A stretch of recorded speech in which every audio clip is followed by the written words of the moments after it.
This basically provided a recommendation around a re-merchandising plan, which is simply the way that stock is stored on shelves.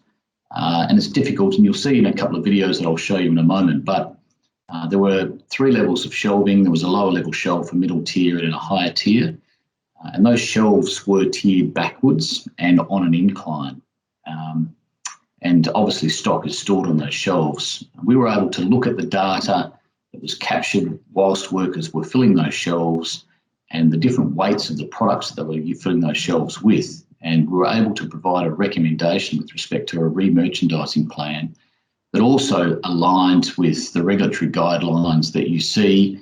And whether it's in the US or in the UK or in Australia, the regulatory guidelines in terms of picking and packing and the principles around lifting loads at various heights and distances from the body are pretty consistent. Because this particular project was conducted in Australia, we relied on the standards or guidelines that were Australian-based, and with those guidelines, they provided recommendations around weight limits at various heights, but also at various distances away from the body. And our data that was captured lined up nicely with those regulatory guidelines. So we're able to validate that with the organisation and play that back to them in a re-merchandising plan, which they were able to apply in order to mitigate the risk of injury.